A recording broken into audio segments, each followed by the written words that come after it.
गांव में संध्या चाची की रसोई मशहूर थी।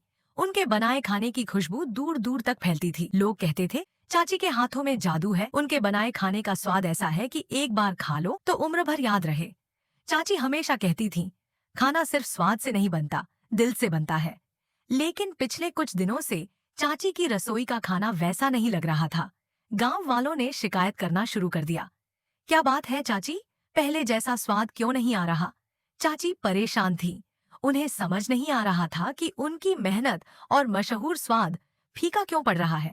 गांव के दो शरारती बच्चे, मोनू और पायल, जो हमेशा चाची की रसोई के जादू का राज जानने की फिराक में रहते थे, इस बार गहरी जिज्ञासा में पड़ गए।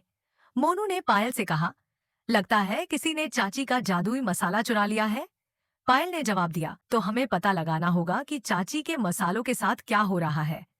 शाम के समय दोनों ने चुपके से चाची की रसोई पर नजर रखना शुरू किया। उन्होंने देखा कि एक रहस्यमयी आदमी जो काले बैग के साथ आया था, खाने का ऑर्डर देकर चाची की मसालों की अलमारी के पास रुक गया।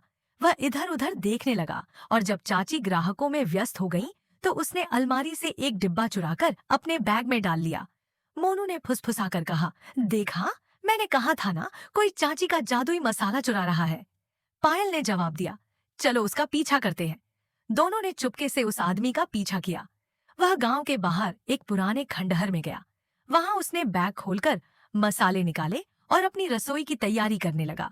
मोनू और पायल को समझ में आ गया कि वह आदमी गांव के दूसरी तरफ एक नई रसोई खोलने की योजना बना रहा था। वह चाची के मशहूर मसाले चुराकर अपना नाम कमाना चाहता था।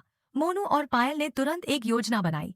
अगली सुबह जब वह आदमी फिर से चाची की रसोई पर आया तो दोनों ने उसकी गैर मौजूदगी में उसके बैग में साधारण मसाले डाल दिए और चोरी हुए मसाले वापस चाची की अलमारी में रख दी। उस आदमी ने अपनी नई रसोई खोली और गांव वालों को बुलाकर खाना खिलाने लगा। लेकिन जैसे ही लोगों ने खाना चखा, सबने नाक भौं सिकोड़ ली। ये क्या बना है? इसमें तो स्वाद ही नहीं है। चाची के खाने जैसा स्वाद लाने के लिए बहुत मेहनत करनी पड़ती है, ये तो बिल्कुल फीका है। उस आदमी को अपनी गलती का एहसास हुआ। उसने गांव वालों और चाची से माफी मांगी। चाची मुस्कुराई और कहा, मसाले तो कोई भी चुरा सकता है, लेकिन खाना बनाने का जादू दिल से आता है, इसे कोई चुरा नहीं सकता। मोनू और पायल की होशियारी से चाची का खोया हुआ स्वाद वापस आ गया।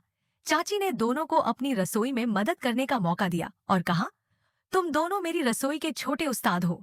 तुमने सच्चाई और मेहनत से मेरा नाम बचाया है। गांव वाले चाची की रसोई में फिर से इकट्ठा होने लगे और चाची का नाम अब पहले से भी ज्यादा मशहूर हो गया।